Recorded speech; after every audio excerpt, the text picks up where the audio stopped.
Hey, how's it going, ladies and gentlemen? My name is Grief Drums, and in today's video, we're going to be taking a look at 3 tips, tricks, advice, whatever you want to call it, to help you improve as a player in Rainbow Six. With these videos, I try to cater to the widest range possible, whether you are a bronze player struggling to get up to silver, or whether you are a platinum player trying to push into diamond. I try and just offer advice that will hopefully help everyone. With that in mind, if you guys want to get involved and share your own tips, tricks, or advice, please head on over to my Discord. I've got a tab there where you can share your tips and tricks, or alternatively, get in touch on Twitter and maybe we can see your tips in a future video. So let's jump straight into it. Today's first bit of advice I'm going to give is all about changing height. And you may have heard this before, you may never have heard anyone say about this, but changing your height in game can be huge when it comes to winning rounds or even just securing extra kills. Very often when you are moving around, any good player worth their salt is going to be pre-aiming at a set height. You already know whereabouts the head is going to be of someone, and if they're crouching, you've got a bit of an idea of where that's going to be, so you could quite easily drag the mouse or your crosshairs down if you're on console. Now in this particular round in the background, I have been lucky enough to bring it from a 1v3 to a 1v1.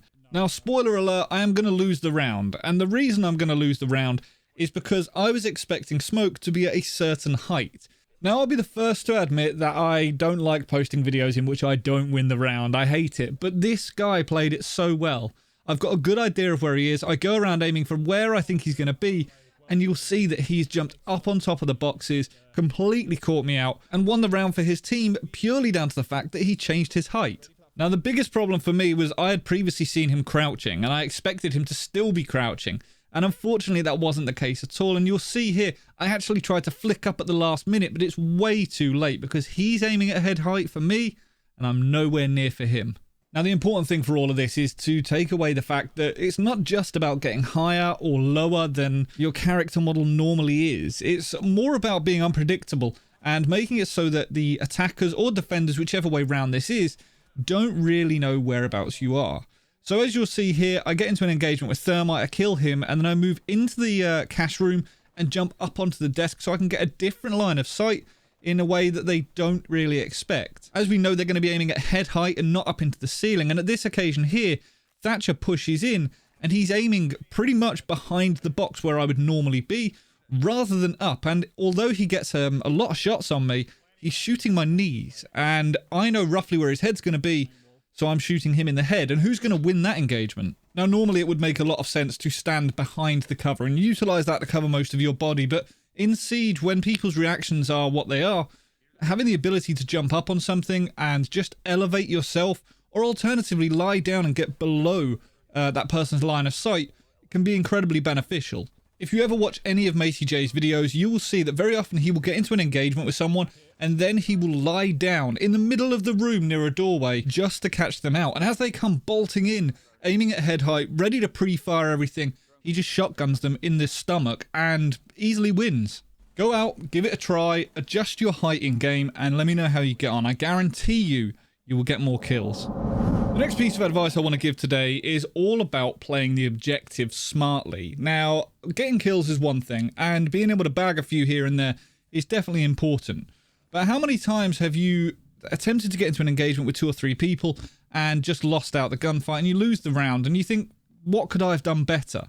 Well, this round in the background I think perfectly showcases one of the other options that's available to you. Now, in that situation where I was just about to push past the top of the cache stairs, shots were coming through and I decided, you know what, I'm not going to deal with that. I'm going to stay down below because going back up is probably pretty suicidal at this point.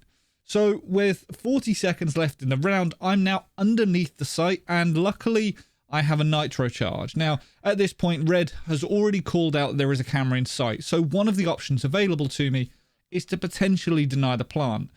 Yes, I'm kind of putting all my eggs in one basket here and seeing someone run past just next to me at the very last minute is kind of nerve-wracking. I think, do I go chasing him? I'm trying to pass the intel to my team, but I think, you know what? I'm going to stay below the site and I'm going to play the objective because a 1v3 situation is going to be hard enough as it is, let alone with this weapon. Once the ping comes out with 4 seconds to go, I'm able to deny the plant and then just take my time going up the stairs to get ready just in case someone else tries to plant. Now, this entire round was facilitated purely by taking my time and trying to analyze the situation of what is happening, where people are coming from. We know we've denied the wall. We know they cannot push in from that way. So it's trying to figure out what else we can do, where they're going to be coming from, and how we can effectively hold that. Now, having a random on the team in the form of Tachanka, who's going down doing runouts on an area of the map that we no longer need to protect, it's kind of, concerning and putting us in probably not the best situation we could be in.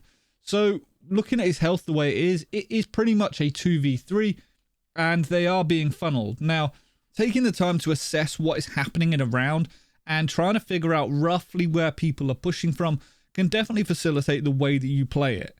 How can we potentially hold the cash room upstairs now from construction? We can either go into a 3v3 gunfight and try and trade out kills, but if we look at this realistically, Tachanka's probably going to go down pretty quickly. Smoke trades him back, then Smoke gets traded back, and then I trade that back and then die to the last person. Does that make sense? It's probably not the best. So rather than do that, I take my time. I've made it quite clear that I'm going to try and play for denial, and with the team on cams assisting, it allows us to win the entire round despite things being up against us. The biggest piece of advice I can give for this is take your time and analyze what is happening in the round. If you were an attacker, where would you be pushing from? If the main wall is closed and you cannot get it open, the only other options are coming in through garage, coming in through the server window, or alternatively pushing construction. Seeing two sets of tracers coming in from construction, we know there's two people over there.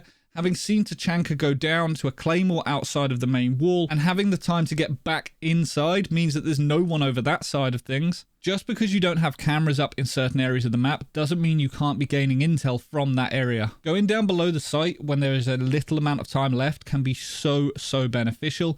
And I guess it kind of feeds into the first one of changing height. You're changing height on the map to catch people out, and so they don't expect it. Not every single round has to be a 1v1 gun battle. You can take the 1v1s away at times and just play the objective, and sometimes it's better to do that. The third and final tip for today is going to be a setup I've been using a hell of a lot on Canal. This is playing as Kaid, defending the actual box itself. So for those of you that don't know what the box is, it's this area that I'm stood in just here. And it's called box because it's a box. Nevertheless, this is the wall that Thermite is going to be trying to get through, because if he does, then it creates an incredible line of sight all the way through the map, and it cuts the entire bomb site in half. So trying to trick this is extremely important. Now, as you'll see, I'm stood here as Kaid, and you'll see that little glow on the right-hand side. That is a Thatcher EMP just about to go off, which means that I need to pick up my Electroclaw. Now, as you will see, one Electroclaw is getting 3 different walls here. Now, I've purposely not sealed one of the walls in the box, and I'll show you why in just a second. But playing from this area of the map can be extremely beneficial. You do need to be a little bit concerned about people going below, so having a teammate watch the maps room just downstairs definitely doesn't hurt. Now, this position is really strong, and as you will see, I'm able to cover the sky bridge over there, and I'm also able to cover the red hallway just over this way by 90. And this is why I love playing this area of the map, because there are so many respective ways that you can hold and you can keep an eye on to cover the rest of the entry points. Denying them from coming in through this box wall and being able to play from the rest of the site is huge, and being able to win that little chess battle, if you will, against Thermite, Thatcher, Hibana, whoever is there, can definitely be beneficial. Banning Maverick is huge on this map. Same as Clubhouse. Banning Maverick there can be extremely powerful. Now, the funniest thing about all of this is the tip isn't so much about protecting the box wall itself. Everyone knows about bandit tricking, and everyone knows how important it can be, whether you're doing it with Kaid or bandit. But this line of sight right here that looks onto the sky bridge, we're not even defending the top floor, but look how effective it can be.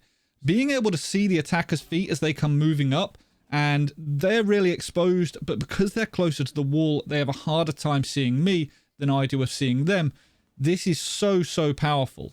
Even when Kaid gets his nerf soon, I still think this is going to be really effective, because his shotgun is still going to have the destructive capabilities to create lines of sight like this. I have used this so many times, and as soon as the attacker pushes up on the sky bridge, I can instantly get rid of them.